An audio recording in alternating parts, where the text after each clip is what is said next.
पराग और सोहेल जुर्म की राह पर चल पड़े हैं। उन्होंने अतुल जायसवाल का अपहरण कर लिया है, जो कि एक जौहरी का 10 साल का बेटा है। फिरौती 1 लाख की मांगी गई है। 3 वर्ष पहले जब वो दोनों 12वीं कक्षा के छात्र थे, एक दिन इन दोनों लड़कों का अपने क्लास के लाठी तिवारी के जरिए ऑनलाइन पोर्नोग्राफी से इंट्रोडक्शन हुआ। अगला कदम था सेक्स का प्रैक्टिकल अनुभव करना। अब वो दोनों कॉलेज पहुंचते और उनका पूरा ध्यान जीनत काजमी और श्रुति राजगीर नाम की क्लासमेट्स पर केंद्रित हो गया। अपनी तलब में तड़पते दोनों युवकों ने एक शादीशुदा नंदिनी सिंह और शादीशुदा कपिल कुमार को ब्लैकमेल करना शुरू कर दिया, उनके अवैध अफेयर के वीडियो बनाकर, और हर महीने 5-5 हजार ऐंठ कर अपनी गर्लफ्रेंड्स जीनत और श्रुति पर खर्च करने लगे। उसी दौरान उर्मिला को मिलने ओम प्रकाश शुक्ला आ गया, जो दरअसल उर्मिला का पति था, जो उर्मिला को छोड़कर सालों पहले चला गया था। अब पराग को डर है कि उसकी माँ उनका घर ओम प्रकाश के नाम कर देगी, और पराग ने अब एक बहुत भयानक कदम उठाने का प्लान बनाया। क्या इन दो गुमराह हुए युवकों की जिंदगी का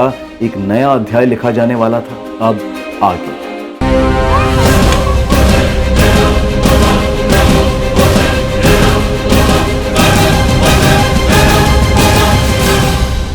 मर गई। चलो चलो, अब जल्दी से बॉडी को ठिकाने लगाना होगा। तुम लोग ने अपना फोन तो नहीं लाया ना साथ में? अरे नहीं यार, नहीं लाए हैं। तुम लोग दोनों निकलो और काम खत्म होते वापस आ जाना जल्दी से।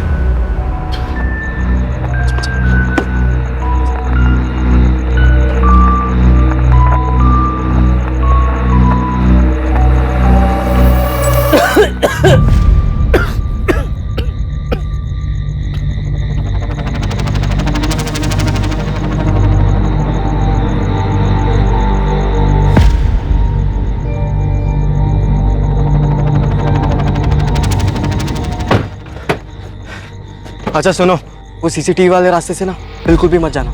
हाँ पता है, जैसे डिसाइड हुआ वैसे जाएंगे। और सुन, ये फोन कार्तिक नगर तक ऑन रखना और उसके बाद स्विच ऑफ करके फेंक देना कहीं पर।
हो गया।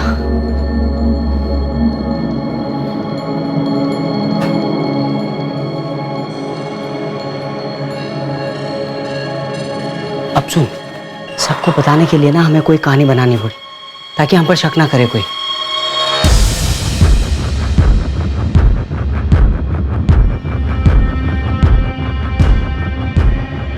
पराग, मूड बना, मूड। तू परेशान है, तू बहुत परेशान है। तू हर जगह ढूंढ आया है, तू ठीक से सोया भी नहीं है, तेरी लगी पड़ी है। सर, कल रात 11:30 के आसपास अचानक माँ ने मुझसे कहा कि वो कहीं जा रही है। कहाँ जा रही? मैंने उनसे पूछा, लेकिन उन्होंने मुझे जवाब नहीं दिया। वो कह रही थी कि कुछ काम है, तू सो जा। मैं सो गया सर, फिर अचानक 12:30 पौने के आसपास मेरी आँख खुली। मैंने देखा कि माँ अभी तक वापस नहीं लौटी थी, तो मैंने उन्हें फ़ोन करने की कोशिश की, लेकिन उनका फ़ोन बंद आ रहा था। अगर गई हैं तो इतनी रात को कहाँ जा सकती? सर नहीं पता, पर माँ बहुत परेशान लग रही थी। क्यों क्यों परेशान थी? माँ कभी अपनी परेशानियों के बारे में मुझे बताती नहीं है। वो मुझे सिर्फ एक ही बात कहती है कि तू बस अपना पढ़ाई कर। तुम्हारे पास हाल फिलहाल की कोई फोटोग्राफ है तुम्हारी मम्मी की? मैं आपको फॉरवर्ड कर देता हूँ, आपका नंबर। पराग, देखो तुम्हारी माँ एक अडल्ट है, थोड़ा टाइम देते हैं, हो सकता है कि वो खुद से वापस आ जाए। लेकिन सर पहले वो अचानक ऐसे कहीं पर भी नहीं गई है, वो भी इतनी रात गए। समझ रहा हूँ, लेकिन थोड़ा टाइम देते हैं। तुम घर जाओ और एक काम करो, अपने मोहल्ले वालों से पता करो, रिश्तेदारों में पता करो। सर मैंने सबसे पूछा, किसी को कुछ नहीं पता है। माँ की किसी से बात ही नहीं हुई थी इस बारे में। ठीक है, हम कुछ करते हैं। सर प्लीज थोड़ा जल्दी कीजिए।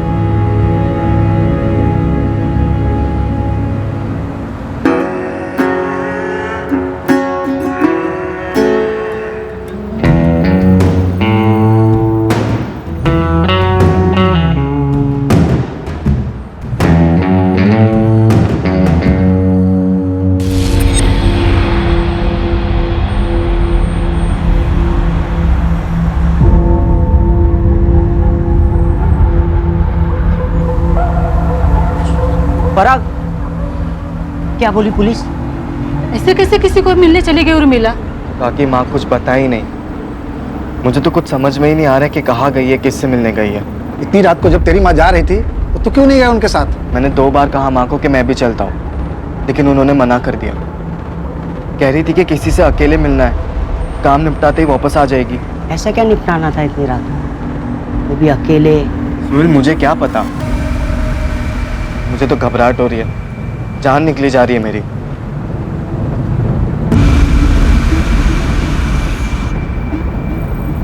क्या बात है दिवाकर भाई, उर्मिला जी ने ठेला नहीं खोला आज? अरे भाई तुमने सुना नहीं, वो कल रात को ही कहीं चली गई है, अपने बेटे को भी कुछ बताया नहीं और उसके बाद से तो गायब हो गई।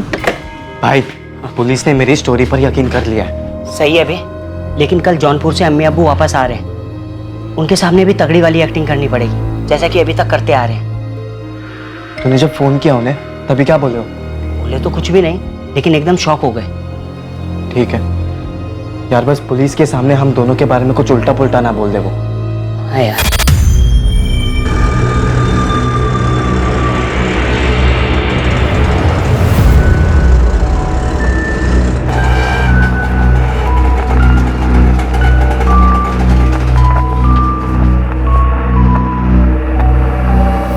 तुम चलो, मैं आता हूं।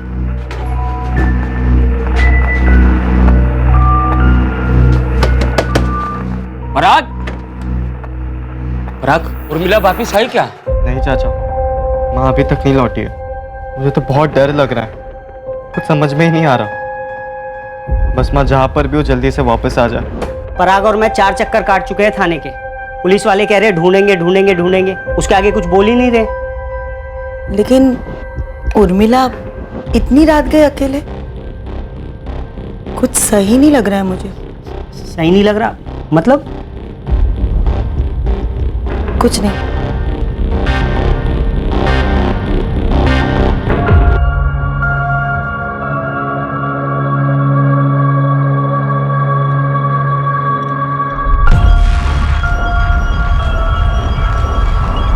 तूने ढंग की एक्टिंग की है ना पुलिस वालों के सामने?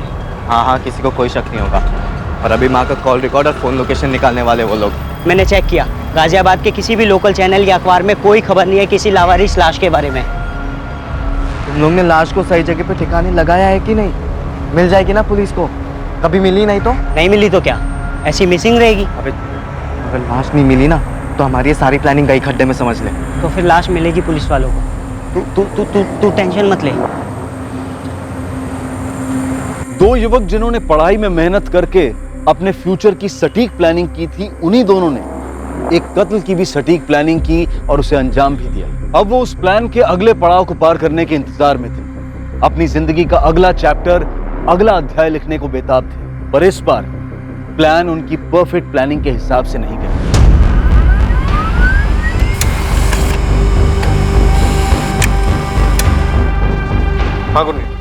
फोटोग्राफ मिल गया?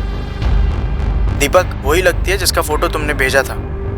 हाँ, ये उर्मिला शुक्ला की बॉडी। 2 दिन पहले 22 जून को एक सफाई कर्मचारी को एक कचड़े के ड्रम में लाश मिली थी। सर, ऐसे यहाँ पे कुछ नहीं मिला जैसे बॉडी की पहचान हो सके। पूरा एरिया स्कैन किया हमने, हमें और कोई सुराग नहीं मिला। फिर हमने उस लाश को मॉर्ग भेज दिया। उर्मिला शुक्ला की मिसिंग कंप्लेंट दर्ज हुई थी 22 जून को और वो अपने घर से 21 जून की रात को निकली थी, शायद किसी से मिलने के लिए, तभी से गायब थी। सुनिए, ये निपटाना है, क्या निपटाने गई होगी उर्मिला? मुझे लगता है ये मसला उसके घर को लेकर कुछ होगा। अम्मी अब्बू, पराग को पुलिस का फोन आया था। उन्हें क्या हुआ? खबर मिली उर्मिला की?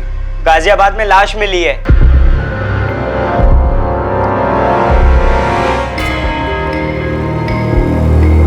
तुझे बिल्कुल रियल में टूटना है, समझा?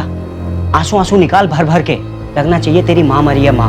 तुझे बहुत जबरदस्त एक्टिंग करनी पड़ेगी दोस्त। हाँ कर लूँगा, और फिर जब वो पूछेंगे कि शक किस पर है तो ये भी बता दूंगा कि हमें किस पर शक है। हम कौन बे? तुझे शक है, तू ऐसा बोलेगा। देख, मुझे ना बेकार में बीच में मत घसी। बस सोए, लेकिन हम दोनों एक साथ है ना। हाँ है, लेकिन हम बोलकर उन्हें क्यों लीड दे रहा है? और देख, नाम भी तब लेना जब वो पूछेंगे, खुद से कुछ भी मत बोलना, कुछ भी नहीं। चल अब जा, मैं भी जाता हूँ, अम्मी अब्बू को बताता हूँ लाश के बारे में। तेरा भाई भी ना टॉप की एक्टिंग कर लेता है। पराग, सो श्रुति ने तुझे डिच किया किसी और के लिए, तुझे छोड़कर चली गई किसी और के साथ। फील कर अंदर से, आंसू आने दे, गुस्सा दुख सब फीलिंग डाल दे एक साथ।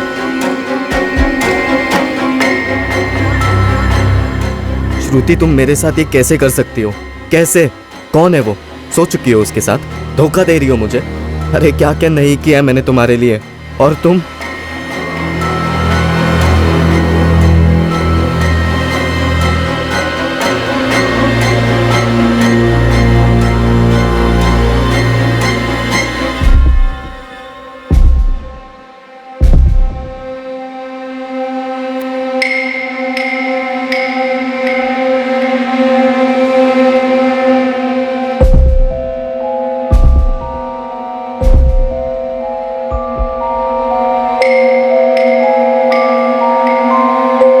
ये तुम्हारी माँ है ना पराग?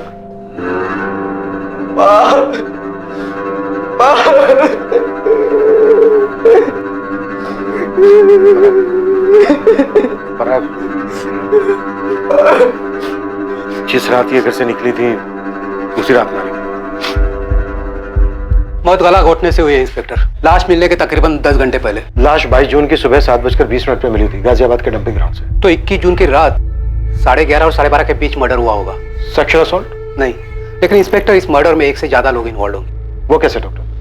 ये देखिए, हाथों को किसी ने जकड़ कर रखा था, उंगलियों के क्लियर निशान है, पहला बंदा, और पैरों पर भी ताकत लगाकर पकड़ने के निशान है, दूसरा बंदा, और तीसरे गला घोटा। राइट। सर, किसने मारा मेरी माँ को? किसने मारा और क्यों मारा? पराग, संभालो अपने आप। पराग, हमें तुमसे कुछ डिटेल्स लगेगी। लेकिन उस रात माँ बाहर गई क्यों थी? क्यों गई थी माँ बाहर? क्यों माँ? पराग और सोहेल ने इन्वेस्टिगेशन को एक दिशा में भेजा था। पूरी प्लानिंग के साथ इस दिशा को तैयार किया गया था, सिर्फ पुलिस को गुमराह करने के लिए।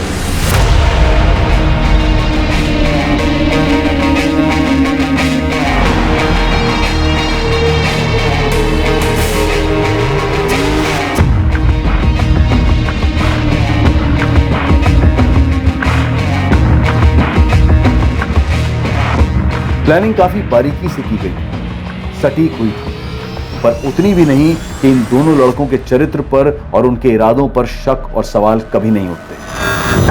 यार, सोहेल ने तो कहा था उसके फादर का फर्नीचर का इंपोर्ट एक्सपोर्ट का बिजनेस है, और पराग ने बोला था उसकी मॉम पार्टीज के लिए केटरिंग करती है। ऐसा बिल्कुल नहीं लगा श्रुति, बड़े ही गरीब टाइप के लोग लग रहे थे। मतलब हमसे झूठ बोला? हाँ, और जितनी बाकी सारी बातें बोली है सब झूठ बोली होंगी। जिस आदमी को पराग और सोहेल पुलिस की नजरों में संदिग्ध बनाने की प्लानिंग कर चुके थे, वो आदमी स्वाभाविक तौर पर पुलिस की तहकीकात में सामने आने ही वाला था।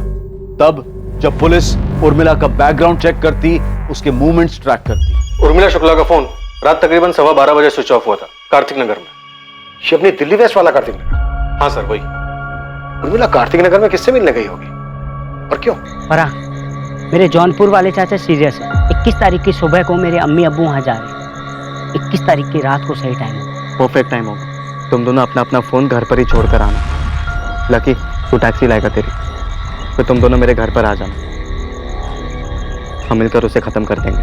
फिर सोहेल में लाश को गाजियाबाद ले जाएंगे और वहाँ पे कहीं छोड़ देंगे। और जाते समय माँ का फ़ोन साथ में लेकर जाना। उसे कार्तिक नगर में स्विच ऑफ कर देना और वहीं कहीं आसपास में फेंक देना। लेकिन कार्तिक नगर ही क्यों? क्योंकि पुलिस कॉल रिकॉर्ड्स निकालेगी और लोकेशन रिपोर्ट्स भी निकालेगी। देखेगी कि फ़ोन कार्तिक नगर में स्विच ऑफ हुआ है तो वहीं पर ढूंढेगी।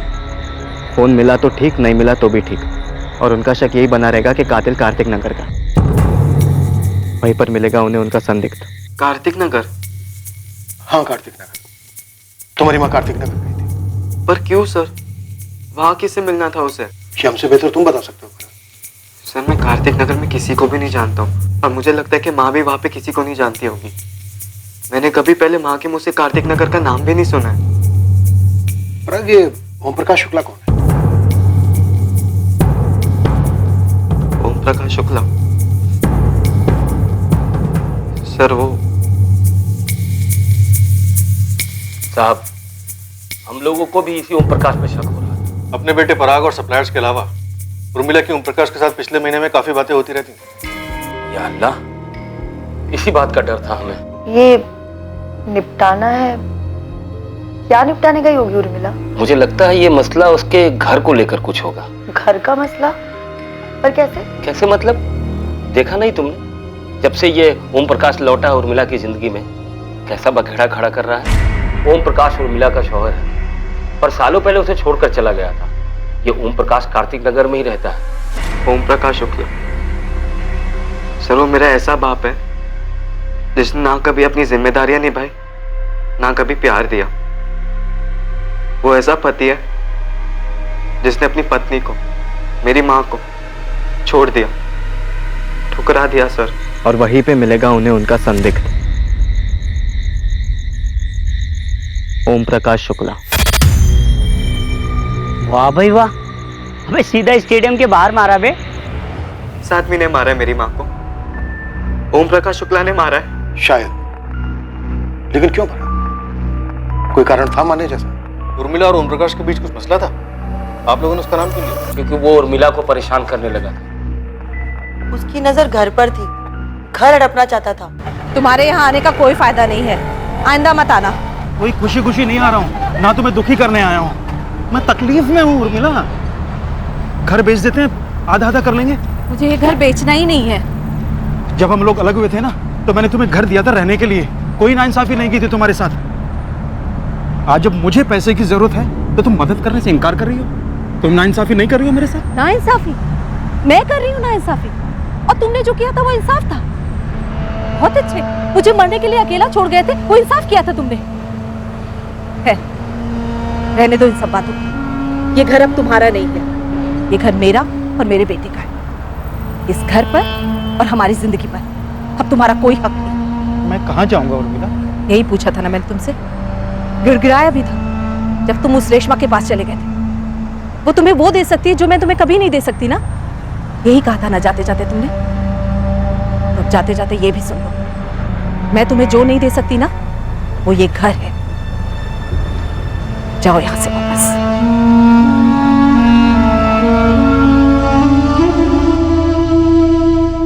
इतना सब सुनकर तुम पिघल रही हो उर्मिला, अपने पर टिकी रहो। पर बार बार फोन आ रहा है उसका इकबाल भाई। तो मत उठा उसका फोन, ब्लॉक कर दे, आसान होता है। फोन दे, हम सिखा देते। समझ में नहीं आ रहा, ऐसे ना बोलना भी ठीक नहीं लगता। यादें जुड़ी हैं उसके साथ। कैसी यादें? हमारे सामने छोड़कर चला गया तुम्हें, कहीं का नहीं छोड़ा। और अब ये मत कहना कि जो भी है जैसा भी है तुम्हारा पति है। ये ओम भाई मतलबी आदमी है और लालची भी। मुझे तो लगता है ये सारे पैसे उस रेशमा को देने की फिराक में है। उस डायन ने ही भेजा होगा उसे यहाँ। और एक बेटा भी है ना, विकास। अब ये रेशमा और विकास के चक्कर में ओम भाई फिर से तुम्हारी जिंदगी का सत्यानाश करने आ गए। खुद के बारे में सोचो उर्मिला, खुद के। और अपने साथ अपने बेटे पराग की। ठीक है? असर नहीं हुआ होगा हमारे नसीहतों का, बहक कर चली गई होगी ओम के पास।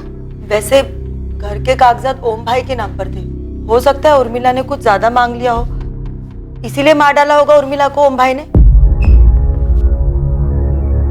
पराग, पराग बेटा, अरे पराग? सुनो तो। पराग, पराग, टूट सा गया है बेचारा।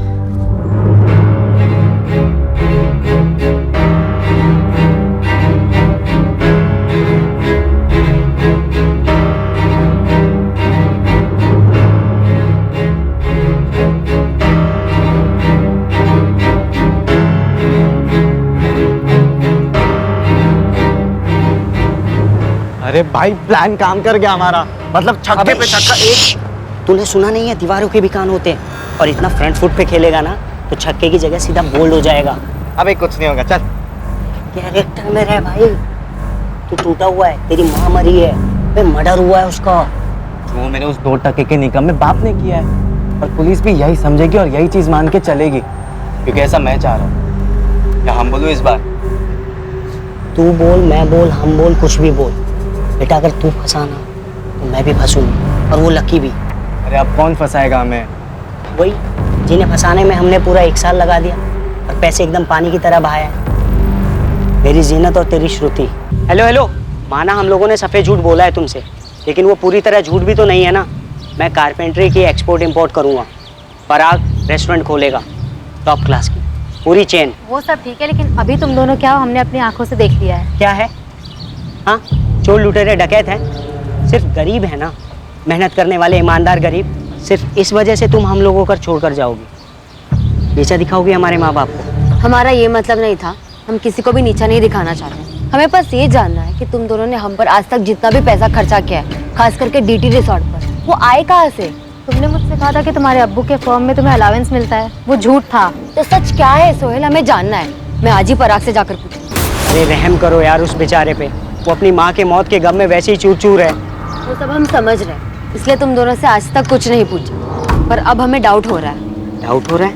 कैसा डाउट? यही कि तुम दोनों के पास जो पैसे आते थे वो गड़बड़ वाले पैसे थे, और हमें किसी भी तरह के गड़बड़ में इन्वॉल्व नहीं होना है, और खास करके तब जब पराग की मॉम का मर्डर हो चुका है। लेकिन उसका हम लोगों के रिलेशनशिप से क्या मतलब? सोहेल, रिलेशनशिप जो झूठ की नींव पर खड़ी हो वो रिलेशनशिप ही नहीं होती। अरे इतनी भी क्या चर्बी चढ़ गई है उन्हें? जब पैसे खर्च कर रहे थे तब तो कुछ नहीं बोले, अब अचानक से प्रॉब्लम कहाँ से आ गई?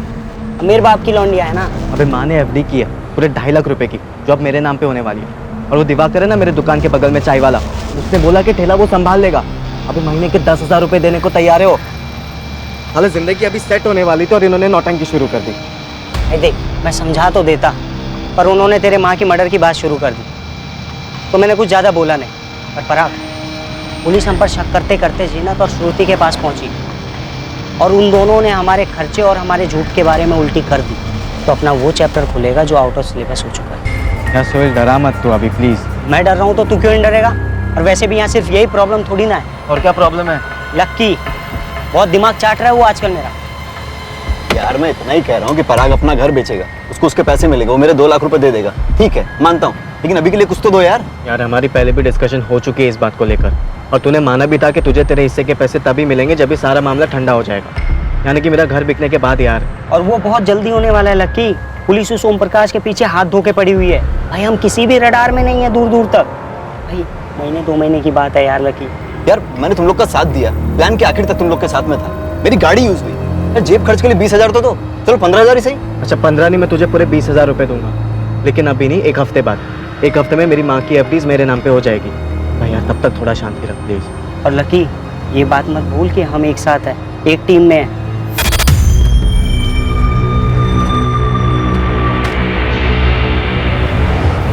पराग इधर आ। तेरे बाप को पुलिस पकड़ेगी और तबीयत से तोड़ेगी, और अगर उसने नहीं किया है, जो कि हम जानते हैं नहीं किया है, तो वो कबूल नहीं करेगा, और पुलिस समझ जाएगी कि कातिल वो नहीं है। तो तू कहना क्या चाहता है? यही, पुलिस तब दूसरे एंगल से सोचना शुरू कर देगी। पराग को इन सब चीज़ों के लिए तैयार रहना चाहिए, गवाहों, सबूतों, सवालों सबके साथ। इससे पहले कि पुलिस खोदते खोदते पराग तक पहुंचे, इसे रेडी रहना होगा।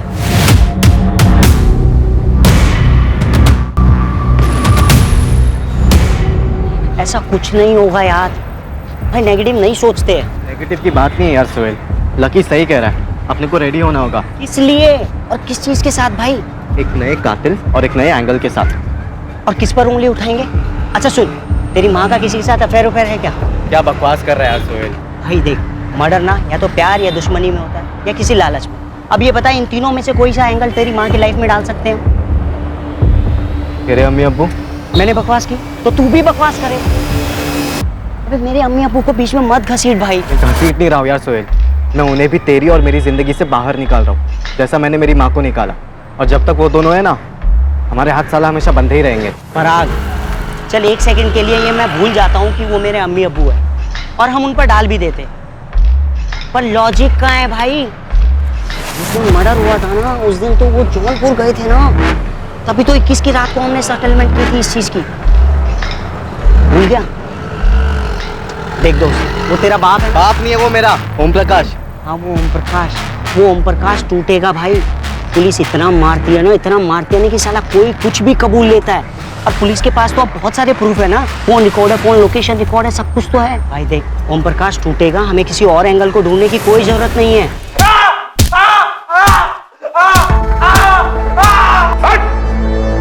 कौन ओम प्रकाश? कैसे मारा अपनी पत्नी उर्मिला को? बात तो सुनो साहब। वो थक के हार के कबूल करेगा ही करेगा। हाँ मैंने मारा साहब, मैंने मारा।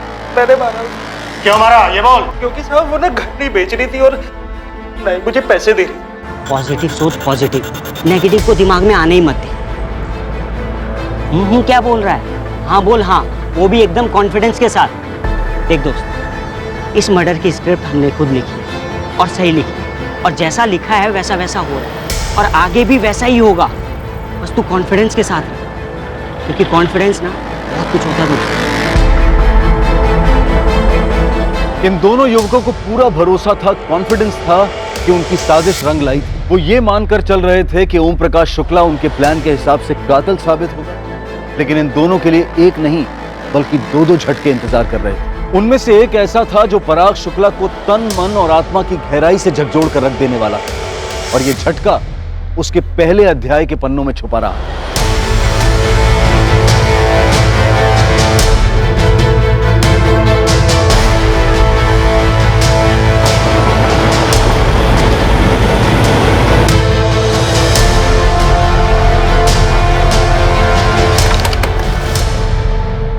ओम प्रकाश शुक्ला यहीं रहता है? क्या चाहिए आपको? ओम प्रकाश चाहिए। ये कब हुआ? 1 हफ्ते पहले, 20 जून को।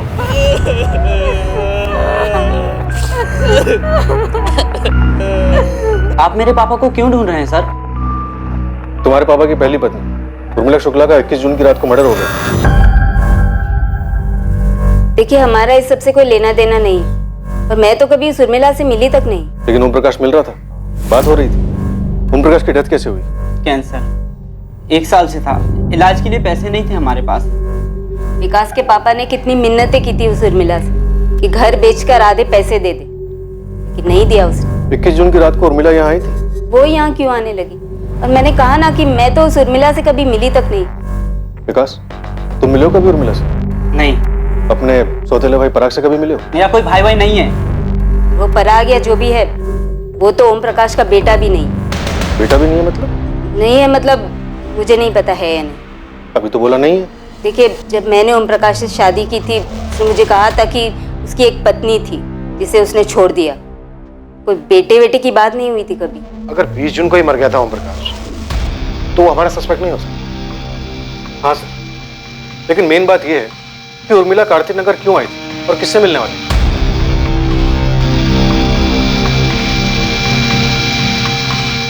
अरे मुझसे पहले पूछ लिया होता, मुझे तो पता था कि ओम भाई का देहांत हो गया। और तो और मैंने ये बात उर्मिला भाभी को बताया था कि ओम भाई नहीं रहे। क्या उर्मिला को पता था? हाँ, मुझे जैसे ही पता चला कि ओम भाई का देहांत हो गया, मैंने उर्मिला भाभी को फोन भी किया था। पर हमें तो कुछ नहीं बोला उसने। तो गांव जाने की तैयारी में थे, शायद इसलिए नहीं बताया होगा।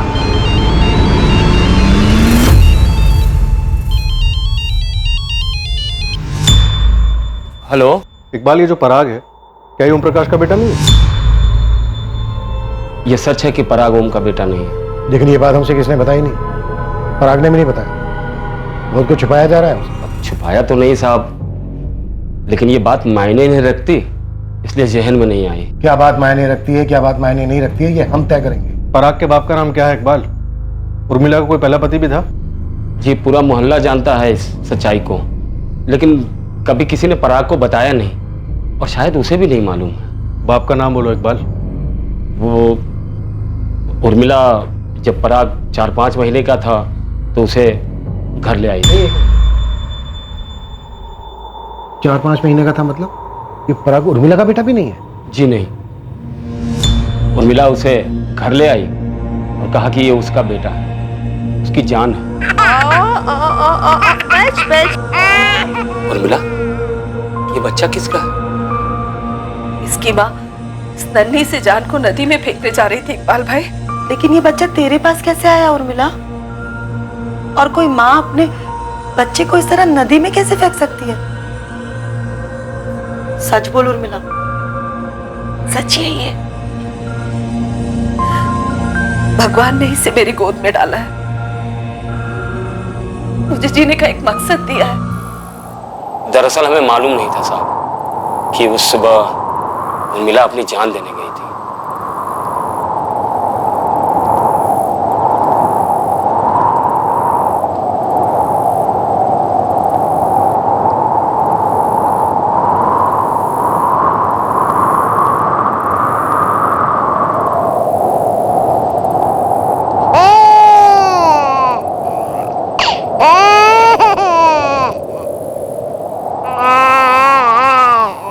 दोनों ही बहुत डरे हुए थे। मुझे लगा कि वो भी कूदने आई इस बच्चे के साथ, और मैं इसलिए कूदने चली थी कि मेरा कोई बच्चा नहीं है। क्या करने चली थी तू? तुझसे मतलब? चल अपना रास्ता नाप चल। तू इस बच्चे के साथ कूदने जा रही थी? कहाँ ना, दखल मत दे, चल यहाँ से। तू क्यों मरना चाहती है? तेरा तो बच्चा है ना, दिमाग खराब है तेरा। मैंने भी देखा है तुझे, यहाँ तू हवा खाने तो आई नहीं है, कूदने ही आई है ना। हाँ, वो इसलिए क्योंकि मेरे कोई औलाद नहीं है, वरना कभी हो सकती है। मेरा पति मुझे छोड़कर इसीलिए चला गया। ये ओम प्रकाश उर्मिला को छोड़कर चला गया शादी के 7 साल बाद। एक बार उर्मिला पेट से भी थी, लेकिन गर्भ ठहरा नहीं, बच्चा गिर गया। मुझे अब कोई फर्क नहीं पड़ता। तो मुझे बच्चा नहीं दे सकती है तो बस अब अलग होते हैं। तुझे गांव लौटना है, जो करना है कर। तुमने किसी और से रिश्ता जोड़ा है ना? अब ये सब बातें करने का कोई मतलब नहीं है। कोई रेशमा है ना? बोला ना, बात नहीं करनी है। बोलो ना, कोई रेशमा है ना? हाँ है। जो वो मुझे दे सकती है ना, वो तू मुझे कभी नहीं दे सकती है। बात आ रही है समझ में?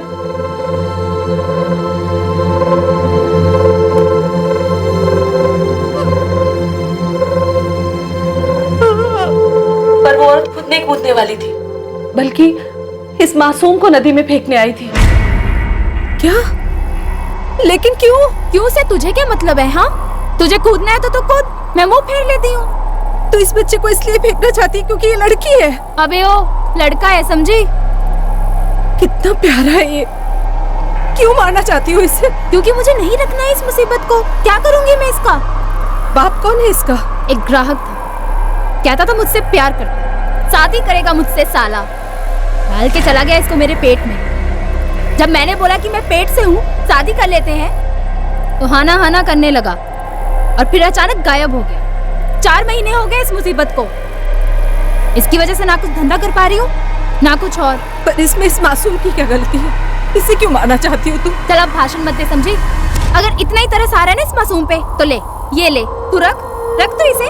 और सुन, मुझे ढूंढने की कोशिश बिल्कुल मत करना, और पुलिस के पास तो जाना ही मत, क्योंकि मिलूंगी नहीं मैं।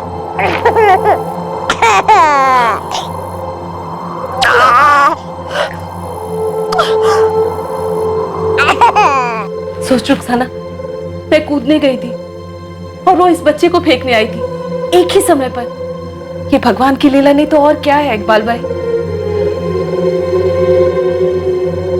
उर्मिला ने उस बच्चे का नाम पराग रखा और खुद की औलाद की तरफ प्यार किया, पढ़ाया लिखाया और बड़ा किया। इकबाल, ओम प्रकाश उर्मिला से एक दिन पहले ही मर गया। उर्मिला को किसने मारा और कौन हो सकता है? समझ में नहीं आ रहा साहब। हम सोचते थे कि ओम भाई ने उसे घर के लिए मारा होगा, और किसी से तो उसका बैर ही नहीं था। दिन रात मेहनत करती थी, एक एक पैसा जुटाती थी, और पराग में तो जान अटकी थी उसकी।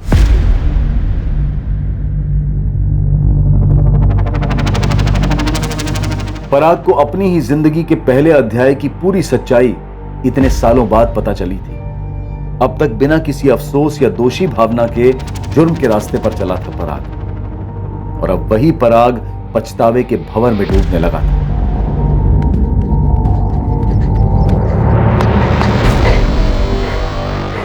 कहाँ था बे? और तेरा फोन भी ऑफ है।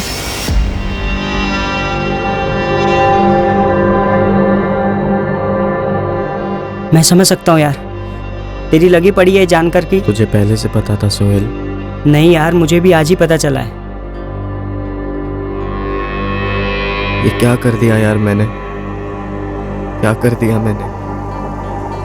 भाई घोड़ा दब चुका है, गोली फायर हो चुकी है, अब कुछ नहीं हो सकता। वो मैं दरअसल ये बताने आया था कि मोहल्ले में पुलिस आई थी, तेरे घर भी आई थी, ढूंढ रही थी तुझे, कुछ बात करना है तुझसे। यार वो लक्की मानुस की बात ना एकदम सच निकली, साला ओम प्रकाश वाला एंगल बना ही नहीं। लेकिन कोई बात नहीं, चल छोड़, तुझे ना अब डट के सामना करना है, एक नया चैप्टर खोलना होगा। सुन रहा है ना पराग? बेचारे पराग को हमें ही संभालना होगा। एक तो माँ को खोना, उसके बाद इस खबर का सदमा। हाँ, बेचारे के साथ कुछ ज्यादा ही बुरा हुआ, लेकिन रुखसाना, उर्मिला को किसी ने मार डाला है। वो कार्तिक नगर क्यों गई होगी? कहीं वो दूसरी औरत रेशमा और उसका बेटा, उन्होंने तो कुछ नहीं किया होगा।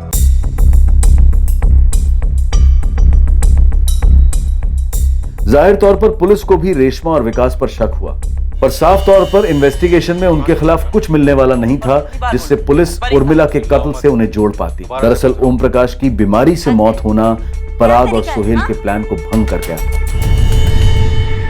पराग, हमने रेशमा और उसके बेटे विकास को काफी खबर दिया, लेकिन इस बात की पूरी संभावना है कि तुम्हारी माँ के कातिल नहीं। तो फिर और कौन हो सकता है पराग? तुम्हारी माँ का कार्तिक नगर जाने का क्या कारण था? ओम प्रकाश तो एक दिन पहले ही गुजर गया था, और तुम्हारी माँ को इस बात की पूरी जानकारी थी। पराग, तुम्हारी माँ उस रात को घर से निकली भी थी या नहीं?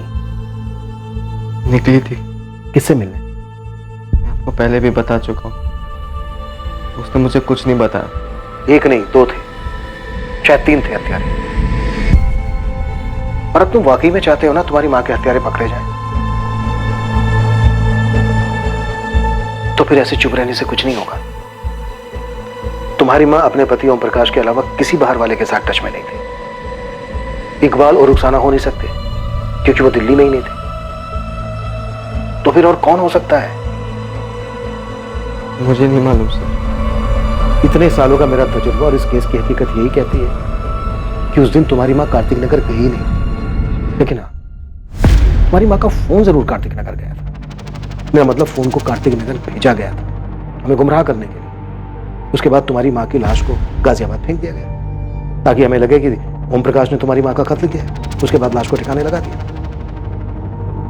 कातिल 2 या 3 जितने भी थे जिन्होंने साजिश रची, इतना पक्का है कि उन्हें इस बात का पता नहीं था कि ओम प्रकाश एक दिन पहले ही गुजर गया।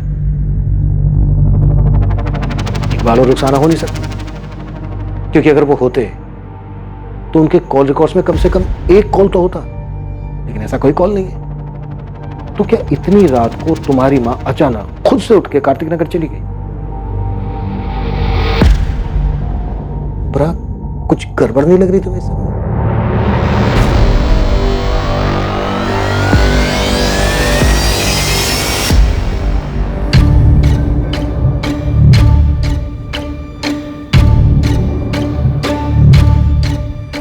पराग आउट हो गया है, क्या हो गया उससे मुझे मतलब नहीं है। मेरे को मेरा पैसा चाहिए बस। अबे मेरे को नहीं चाहिए क्या? लेकिन आएंगे कहाँ से? पराग घर बेचेगा, एफडी तोड़ेगा तभी ना। पर यार वैसे भी है ना, अभी पराग की लगी पड़ी है यार। यार तो मैं क्या करूं, नाचूं? अरे कब से हॉर्न बजा रहा था, कब से लाल बत्ती दिखा रहा था कि एक एंगल से चिपक के मत बैठो, कांड किए हैं, 4-5 एंगल सोच के रखो, लेकिन मेरी कोई सुनने वाला है नहीं है। अब मेरे पैसा ला के दे यार बस। क्या वही बोले जा रहा है बे? ऐसे बोलने से क्या ऊपर से बरसेंगे क्या एटीएम की तरह पैसे? थोड़े दिन करके कितना दिन चाहिए तुम लोगों को यार? मेरी गाड़ी यूज हुई, मेरा प्लान तक मैं साथ में था तुम लोगों के। अरे कुछ तो सोचो यार मेरे बारे में। तो थोड़े दिन रुक जाना। बोल, इधर जवाब देना देख के। पड़ोसी और लंगोटिया सोहेल को तो आप जानती हैं, ये उनके स्कूल का तीसरा दोस्त लकी टैक्सी चलाता है।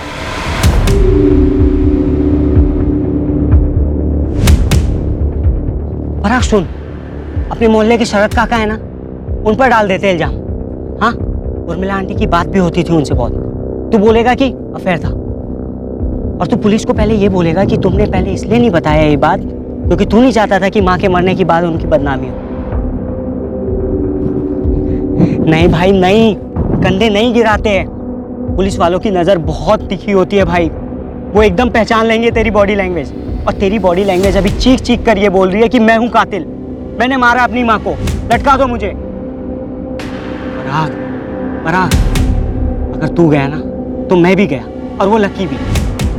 हिम्मत से काम ले, हिम्मत से काम ले। जो हो गया सो हो गया, वो नहीं बदला जा सकता। अब अपनी जिंदगी जीनी है आगे। काफी टेंशन लग रही थी दोनों के बीच में, जरूर कुछ पकाया था इन्होंने। ये सोहेल की गर्लफ्रेंड जीनत और पराग की गर्लफ्रेंड श्रुति मर्डर से पहले काफी फेमस थे कॉलेज में, मर्डर के बाद ब्रेकअप समझो। मुद्दा पराग की माँ के मर्डर का है। ये उर्मिला घर नहीं होगी, कार्तिक नगर पहुंची नहीं होगी, सब प्लानिंग है। सही गणित लगाया साहब, शायद यही नतीजा सही है।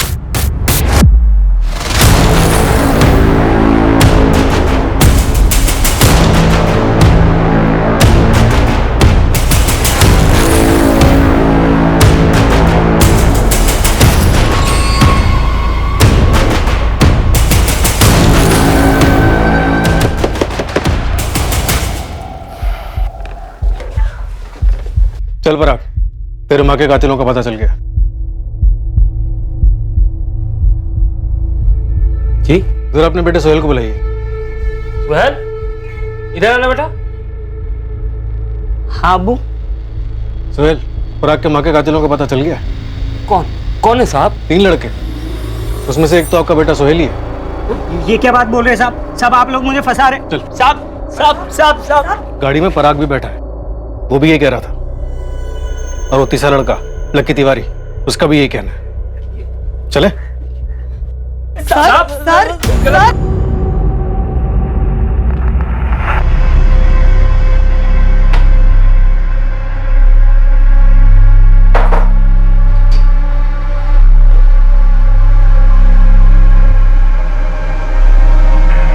चल चल चल चल, सीधा खड़ा रहे। लेकिन सब कुछ बता दिया भरपूर कुटाई के बाद। अब तुम दोनों ये डिसाइड कर लो कि ऐसे ही बताना है या फिर तुम दोनों को भी कुटाई चाहिए। मेरी माँ का मर्डर मैंने किया। क्यों? वो घर बेच के सारा पैसा उस ओम प्रकाश को देना चाहती थी। वही बेटा है ना जिसे अब तक संभाला मैंने, बड़ा किया। तू भी वही माँ है ना जो मुझे बोलती थी कि मेरा बाप एक बहुत भला और नेक इंसान है जो चल बसा। तू ही सोचना, झूठ बोलना और छुपाना किससे सीखा है मैंने? सोच। पराग, एक बात कान खोलकर सुन ले। मैं ये घर बेचकर आधे नहीं पूरे पैसे ओम प्रकाश को दे रही हूँ ताकि उसके इलाज में काम तो आए, और तुझे एक पैसा नहीं दूंगी। और तब तक नहीं दूंगी जब तक तू नहीं बताएगा कि तू और सोहेल करते क्या हो। इतना तो पता है मुझे कि तुम दोनों बहुत गलत कर रहे हो। अरे बदल गए हो तुम पराग। माँ हूं तुम्हारी, दिखता है मुझे। बोलो क्या करते हो तुम दोनों? आखिरी मौका दे रही हूँ, सच सच बताओ इतने पैसे कहां से आए, वरना मैं पुलिस में जाऊंगी।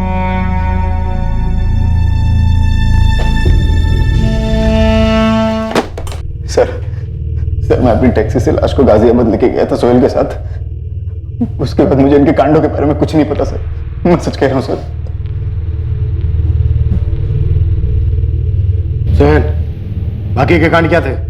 पराग, इतने सारे पैसे कहां से आए? सोहेल, पराग, बताना तो तुम्हें पड़ेगा ही, वरना तुम्हारी हालत भी ऐसी हो।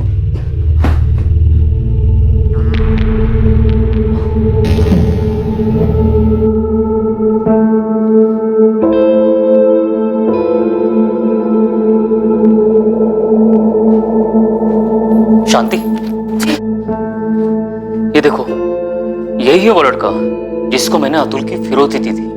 हाँ पापा, यही था वो जिसने कहा था कि तेरी मम्मी का फ्रैक्चर हो गया है, अपने साथ लेके गया था। देखो क्या कर दिया इन्होंने, एक औरत का कत्ल जो इनके ही गैंग के एक लड़के की मां थी।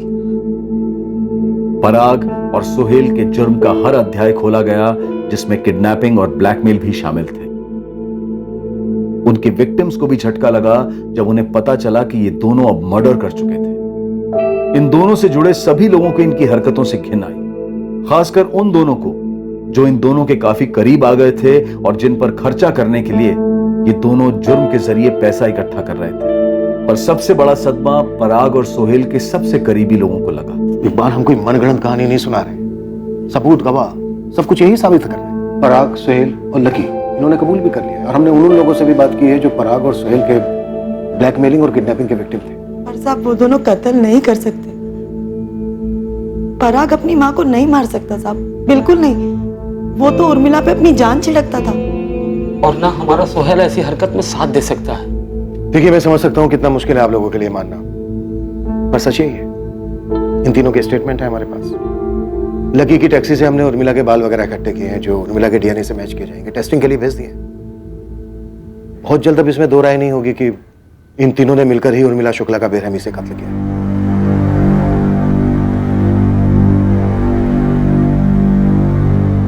जुर्म के सफर का यह आखिरी अध्याय कभी बदलता नहीं। जुर्म की राह पर चलने के पहले के सारे चैप्टर्स बदले जा सकते थे, अलग स्याही से लिखे जा सकते थे, लेकिन एक बार गुमराह होकर उन्होंने अपना रुख ही बदल दिया तो बस सड़क ही एक तरफा हो गई और जुर्म के पहले अध्याय ने ही आखिरी अध्याय को लिख दिया। Crime never page. कुमार अवस्था कभी रुई जैसी नाजुक तो कभी ज्वालामुखी जैसी विस्फोटक होती है। शरीर में हार्मोन्स उधम मचाते हैं और बहुत ही स्वाभाविक और नेचुरल तौर पर टीनेजर्स को अपनी सेक्सुअलिटी को एक्सप्लोर और एक्सप्रेस करने की तीव्र इच्छा होती है। लेकिन इस दौर की हदें क्या है? वो कौन सा कदम लेने से पहले रुकना है जिससे खुद को और दूसरों को नुकसान और तकलीफ हो सकती है? इसे समझाना और टीनेजर्स को गाइड करना ये हम पेरेंट्स का दायित्व है, ड्यूटी है। वरना एक गलत कदम टीनेजर में सही और गलत को समझने की शक्ति को कमजोर कर सकता है। पराग शुक्ला, सोहेल कुरैशी और लकी तिवारी, इन तीनों को पराग की मां उर्मिला शुक्ला के कत्ल के इल्जाम में गिरफ्तार किया गया। बिना किसी गिल्ट के बिंदास जुर्म करते चले पराग को अब गहरा एहसास है, पछतावा है कि उसने एक ऐसी मां को मार डाला जिसने उसे मौत के मुंह से छीनकर अपनी पूरी जिंदगी से सींचा था। अब मैं अनूप सोनी आपसे विदा लेता हूं, फिर मुलाकात होगी। और याद रखिए, क्राइम और आपके बीच में सिर्फ इतना फर्क है कि आप कितने सतर्क हैं। सतर्क रहें, सुरक्षित रहें। जय हिंद।